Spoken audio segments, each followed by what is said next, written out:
no matter what you do, you will never make 100% of the people happy. There's always going to be someone who's going to disagree with every decision you make. So then it's about understanding what really matters to you and then making that decision and being comfortable with it. Welcome to Career Relaunch, the podcast focused on helping you overcome the challenges of making a major career change. My name is Joseph Liu, and I'm here to help you figure out the steps you can take to move on in your career and make your professional ambitions a reality.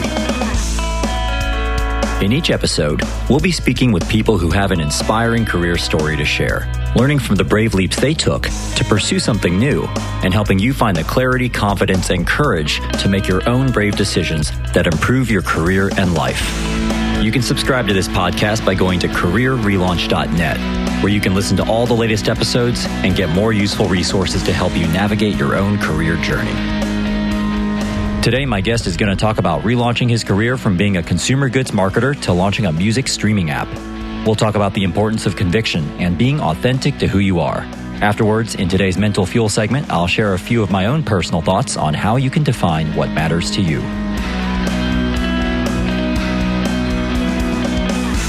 On today's show, I'm speaking with Aniefre Essien. Aniefre has more than a decade of marketing experience across a wide range of industries, including food and wine, home cleaning, and social media.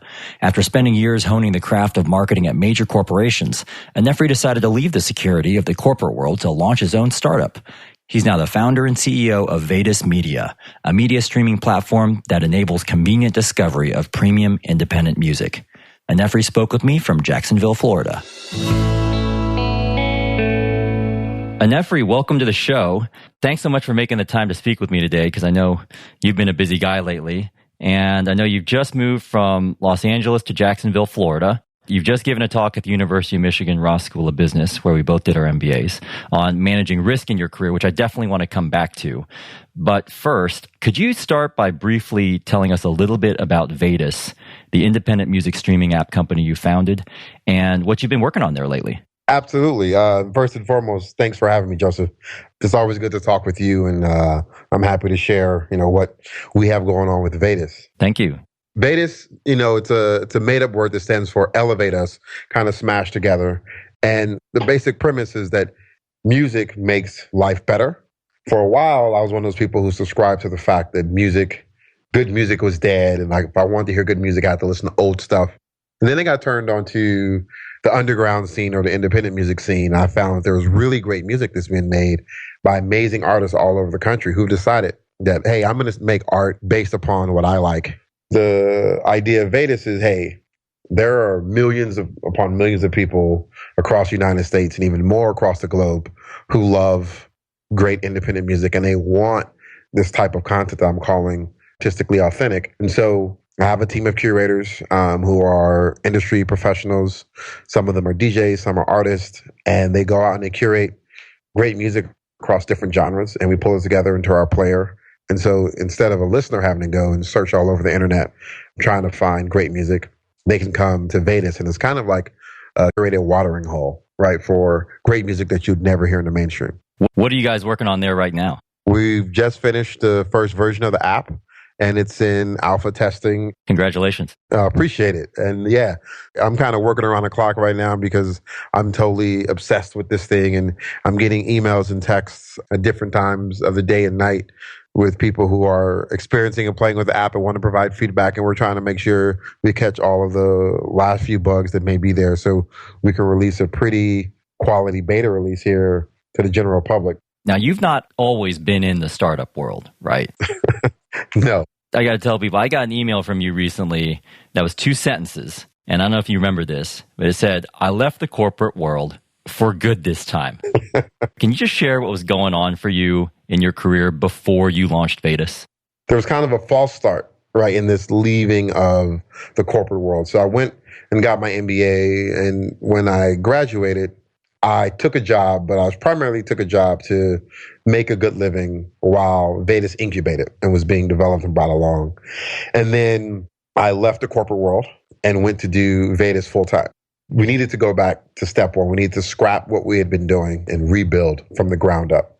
I needed to then go back to making a living. So I took another job going back into the corporate world and that definitely was like eating spinach for a child. It was, I knew, I knew that it was just, the time had come and gone. I went into the corporate world originally to learn some things, and it has a lot of value, working for major corporations, and I learned a lot there, but I had a pretty good sense. I was 90% sure that I shouldn't be trying to build a career there. But there's something to the stability of direct deposited paychecks. And so I went in, I worked with integrity, and I felt like I brought value, but I just really dreaded going to work. It wasn't just Mondays. It was Tuesday, Wednesday, Thursday, Friday.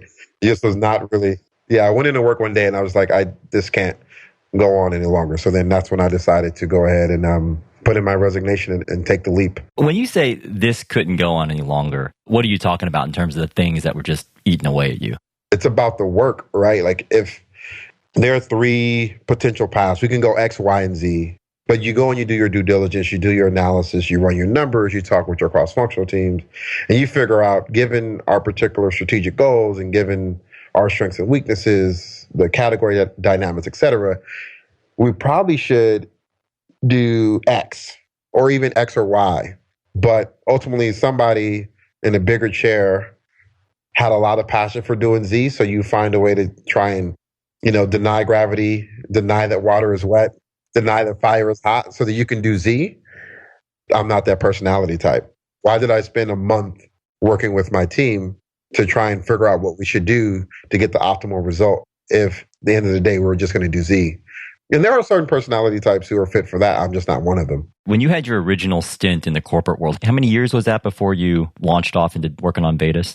So all in, I've done 10 years in the corporate world as a marketer. So I've worked for, beer companies. I've worked at major CPG companies. I've worked in the wine industry. You mentioned the steady paycheck earlier. What was that like, that moment when you decided to leave that behind and pursue Vaytus?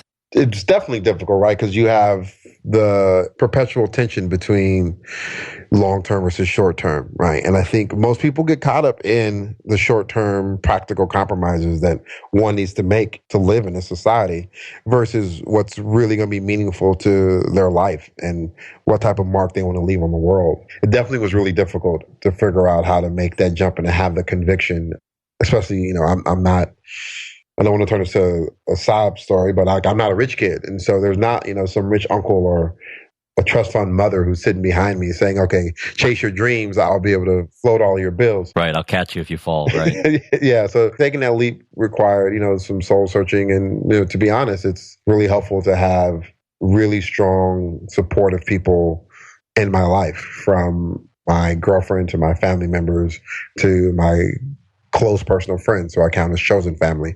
That really was instrumental in me going ahead and deciding to take that leap, knowing that there would be people there to help in some way if I needed it.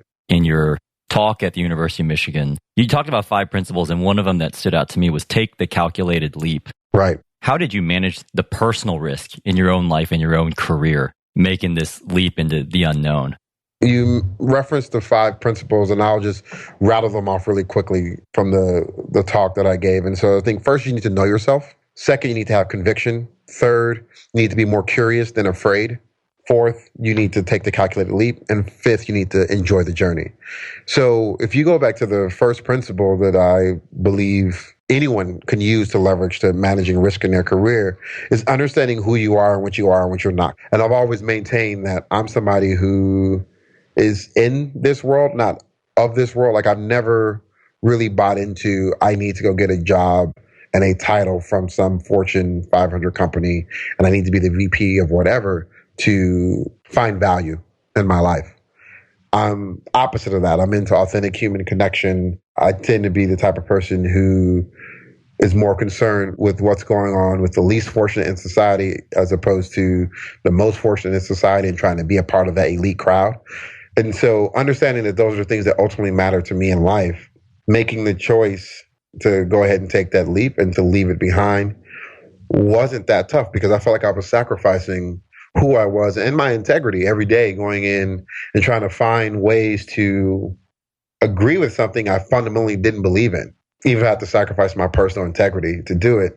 That was just a price that was entirely too high. So when I looked at the mark I wanted to leave in the world and the life that I wanted to lead in general, going back to knowing myself and what really mattered to me, I knew that I needed to go ahead and take that leap because I wasn't going to be happy. I wasn't going to find happiness chasing the next promotion. You and I have both spent quite a bit of time in the corporate world. And if you're like me, you run across other people in the corporate world who are thinking about launching something, or they're not happy with their jobs, but then they stick with it for months, years. Having gone through this yourself, what do you think keeps people from making these sort of leaps, even if it means being able to pursue something that will be a lot more meaningful to them? I would say the concise answer to why people stay is they become beholden to the material benefits. People like to have disposable income, especially at the levels in which you and I have worked in corporate America. It's a pretty good salary. And so the lifestyle you're able to lead from a material standpoint is a pretty comfortable lifestyle. And I think that's why people stay. And then I think the other piece is fear of the unknown. I like to invest in myself, and I have a large amount of confidence in myself and my abilities. And so going back to those 5 principles, understanding who I was, then I put conviction around it. If I say, this is who I am, I need to align my actions and behavior around it. And then I really came to understand what it took to create, grow, and sustain a company, not just to have a job function, but to holistically build a company, pull a team together, pull resources together, and then lay out a growth plan and being able to manage and lead that. And so it became less of a black box. It became less mysterious, which then took away a lot of that fear that I think most people are tackled by. Like, I hate this, but what else will I do? People don't know what to do. It's kind of abstract. I would like to start a company, or I would like to do this, but I don't know exactly how to do it. And so they end up trapped. You mentioned money. Has there been anything surprising to you about the experience of letting go of your cushy corporate income? To just be blunt, I think where I'm advantaged is having grown up very low income. I would say that my floor is a lot lower than most people. And so what I can be comfortable with is a lot lower than most people. So wasn't necessarily surprised. I mean, it is nice. It is nice to have that direct deposit every 2 weeks, but ultimately the guy got to a point to where the price was too high. I think early on in my career when I was within corporate America and I was learning, that compensated for, what I called cubicle life. But when it got to a point to where there was diminishing returns in terms of my learning curve, and what then remained was an increase in scope of responsibility, I was like, well, I wasn't really interested in what came with the increased scope of responsibility. And so then it was time to go. Did you run across any skeptics along the way in terms of, hey, what are you doing? Or, oh, why are you leaving this cushy job behind? Did you run into any sorts of people like that? Yeah, I did. I think another area in which I'm really blessed, though, is the people who are closest to me have a really keen understanding of who I am and what I value. They were able to see kind of the toll it started to take on me once the learning curve started to diminish, and I started to have to deal more with the politics and jockeying for increased scope of leadership. And so they were all very supportive in terms of people in my inner circle. The folks who were skeptical, a good gift of being able to block out people's opinions who don't really matter. How do you do that? What's your secret to doing that? Because I run into so many people who want to make a change, but they say, well, I don't know, like my social circle, people are saying this is crazy, or my parents, they think it's crazy for me to let go of such a great job. How do you manage that? I think that can be really difficult. And one of the things I was taught growing up is that, it's the classic, if other people are jumping off a cliff, are you going to jump off a cliff too? Like your parents used to tell you when you were a kid growing up. One of the things I internalized is, as an adult, when you figure out right from wrong, you need to have the conviction to stand up for it. There's like this plethora of things from my background, from being an athlete, from also being a former martial artist, from growing up in a pretty tough community and having to navigate my childhood and adolescent years. A lot of those things reinforced courage in different ways. And ultimately, when I got to a point as a young adult and moving from my early 20s into my mid 20s, it became really clear that you're not going to make everyone happy. No matter what you do, you will never make 100% of the people happy. There's always going to be someone who's going to disagree with every decision you make. So then it's about understanding what really matters to you and then making that decision and being comfortable with it. There have been people who didn't agree with a particular approach. Like when I left, I had a post-MBA level job prior to business school, but I still left and went to business school. And there were some people who didn't agree with that. They're like, what are you doing? You have the job that people get after business school. You have it now. Everybody wants that. Yeah. Yeah, but they didn't see my long-term vision and where I was going. And I knew it was the right thing to do, to go back to school. There were certain skills that I just was not going to learn as a brand marketer. Developing an idea, building a company, and growing it throughout all its different phases. So I took that leap. And I think now that they see the Vaytus app, it's a tangible thing, it exists, they're like, oh, I get it. I get where you're going, I get what you're trying to do. And so I think ultimately it comes down to having that ability to believe in yourself when no one else does. And one of the things that you alluded to just now was conviction. And I know you mentioned it was one of the 5 principles you spoke about before when it comes to managing risk in your career. What do you mean by conviction, and how has that served you along this journey? If you don't believe in what you're saying, no one else will, right? If I want to say that I really want to get in better shape, but I go buy a dozen of donuts a couple times a week and I never go to the gym, it's like, that's not really conviction. And so you need to start aligning your actions to what your priorities are. And doing an audit of what is it that you really want in life and what really matters to you. And then doing an audit of how are you spending your time? Of the things you are currently doing in your life or in your career, which one of those things are moving you towards your goals? And when you recognize that there's a gap, that there are things that you're doing will never lead to the life that you want, then it becomes incumbent upon you to alter how you're spending your time. And that's what I mean by conviction. I see. What's been the toughest thing about launching your own business? I would definitely say it's the conviction piece and like keeping the faith, right? Like, because inevitably you're going to hit hurdles. And so you need to have this deep reservoir of belief in yourself, and you need to understand what it's going to take to be successful, where you're at in the journey. And so when you're running into obstacles on day 3 out of a 30-day journey, don't get upset about getting to day 30 and seeing how far you are away. It's like, you're on day 3. What can you solve today to get to day 4? And having this deep belief that when everyone thinks you're crazy, when everyone thinks you're foolish, when things seem bleak, break it down into bite-sized chunks and say, what is it that I can do today to get over these hurdles? And so the hardest part, I think, for me has been getting to what I call day 1, which I think we're at day 1 now that the app is built.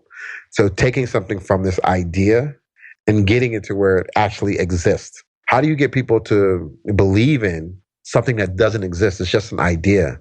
And when obstacles arise and you're still in just an idea phase, you're trying to bring this thing to life, it's very easy for people to walk away. And so finding very passionate, very smart, very talented people to come along on this ride, getting key stakeholders like I said, my girlfriend and like my brothers and different people in my family to say, we believe in you, we support you, getting early angel investors to say, hey, we're going to put a little money behind this. And so when things start to go awry, to not get flustered, to not be overly dramatic, to actually become more calm when things get chaotic. And that was really difficult because there were some bumps definitely, along the road. I think during that phase of going from idea to day 1 of having an actual physical product, it's difficult to persevere when obstacles arise. You mentioned enjoying the ride or coming along for this ride. What makes that so important for you? My fundamental belief in life is that relationships are what matter. Titles are ultimately not going to make you happy in life. Your paycheck ultimately is not going to make you happy in life. It's how you spend your time and who you spend it with. And so ultimately, me chasing after things that aligned with who I was and my convictions is where I find my reward. So as I've been navigating through, when I think of all the obstacles that the Vaytus team has overcome, they're all happy memories for me. Like, I've enjoyed the journey, even when things got rough and bumpy and it looked like we had no idea how we were going to get over this next hurdle. And then a month or 2 where there were blockages and we couldn't figure out how to get to the next phase, and then we'd figure it out. And that whole journey in and of itself, I enjoy. I do watch the show, The Walking Dead. And it's like every time they solve a problem, there's some other catastrophe that's right around the way. And that's what starting a startup is like. there's always a problem you have to deal with, and I enjoy it. And if I didn't, then I probably should be back in the corporate world collecting my nice, safe paycheck. But I actually enjoy this process and the people that I'm working with. It's very important to work with people you respect and that respect you. It sounds like you're enjoying the ride there, Aniefre, and I just wanted to thank you for sharing your journey with us, because it's just really cool to hear, first of all, your experiences in the corporate world, but then also how you made that pivot into launching your own business. That's super exciting, and I hope it all goes well for you. So the final principle you talked about was curiosity. Just to kind of wrap things up, if people are curious about learning about you or about Vaytus, where should they go to find out more? They can go to Vaytus.com, Vaytus.com. They can follow us on Facebook.com/Vaytus Radio. Or they can follow me on Twitter, which is @Aniefre. And my first name is spelled Aniefre. There's going to be a lot of content being pushed out over the next few weeks and into the next few months as we launch Vaytus. And you definitely will be able to download the app. Super exciting, Aniefre. And I'm looking forward to checking out the app and listening to the music. And I hope it all goes well for you. I'm sure it will. I appreciate it. Cheers. So I hope you enjoyed hearing Aniefre's thoughts on conviction, calculated risk-taking, and authenticity. Now it's time to wrap up with today's Mental Fuel, where I'll be sharing my own thoughts on defining what matters to you. This is Career Relaunch. This is the part of the show called Mental Fuel, where I share a brief personal story related to one of the topics we covered today, and I'll wrap up with a simple challenge to help you move forward with your own career goals. So for today's Mental Fuel, I'm going to leave you with a few closing thoughts on one of the ideas Aniefre touched on, defining what matters to you. And then I'll wrap up by sharing a free resource you can use to help you clarify your own values. So back in 2002, I decided to quit medical school after only 2 weeks at the Georgetown School of Medicine in Washington, D.C. This is a story I shared during my TEDx talk a couple years ago. But just to give you the highlights, for most of my childhood through to pretty much my early 20s, I was really focused on becoming a doctor. It was like the only thing that mattered to me. And I did this because of a few reasons. First, I thought it could make everyone around me proud by being the first doctor in our family. I thought becoming a doctor would be an admirable profession in society. And I also thought I'd be respected by my peers. The only problem was all this stuff was external to me. Deep down, I just wasn't being true to myself and my own values. And this became really clear to me during the first days of medical school because I was absolutely miserable. Honestly, I struggled with every single moment of it. From day one, I was completely out of place. I felt out of sync with my classmates, and I generally just felt really uncomfortable with the curriculum. And I woke up kind of dreading each day.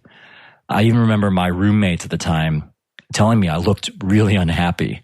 So it was really only after I left medical school when I had a clean break from it and I began to uncover and decipher why I was so bothered by the experience. But initially I really struggled to figure it out. So I started to actually see a counselor who specialized in career counseling in Washington, D.C.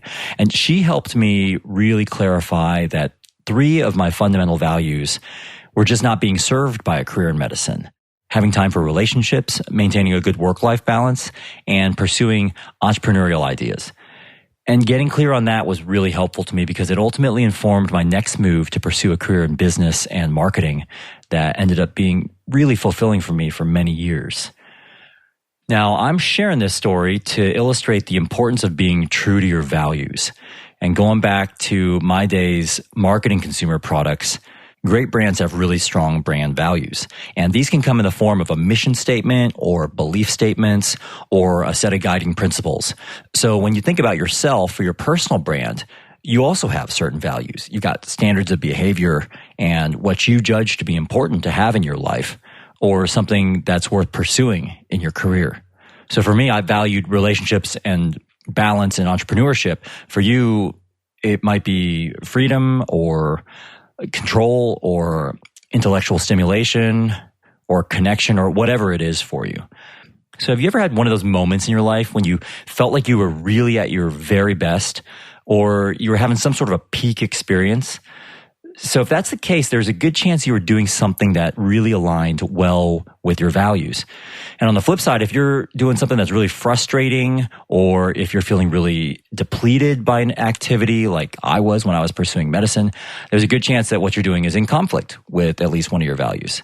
So clarifying your values can be a nice way to evaluate which actions and decisions will serve you, which will in turn make you happy, which will in turn allow you to feel fulfilled in your life. So if you're in the middle of making a big career decision, and let's say you're not sure what to do, think about which move is going to allow you to honor your values, to do something that's uniquely right for you. And you can only fool yourself for a while, like I did. But at some point, what you really want and who you really are is eventually going to catch up with you. And if you give yourself permission to go ahead and pursue what you really want, you can be more at peace with yourself and your career path. As Jim Carrey so eloquently said during his 2014 commencement speech at the Maharishi University of Management, you can fail at something you don't want, so you might as well take a chance on doing what you love. So my challenge to you is to start by clarifying a few values that matter to you. And once you figure out what's important to you, you can then decide if the career choices you're making are allowing you to be the person you actually want to be. If you need a little help figuring out your values, you can download a free worksheet I created that has a few questions to help you think through this at careerrelaunch.net/episode 2. You'll also find a summary of the key ideas and links mentioned today. While you're there, you can subscribe to the show or leave me a comment or question. I'd love to hear from you. That's careerrelaunch.net/episode 2. Thanks so much for listening to this episode of Career Relaunch, and a special thanks again to Aniefre Essien for joining us today. This episode was mixed by Raid Sandtrack. Electrocardiogram wrote and performed our original theme song. I'm Joseph Liu, and I'll see you next time.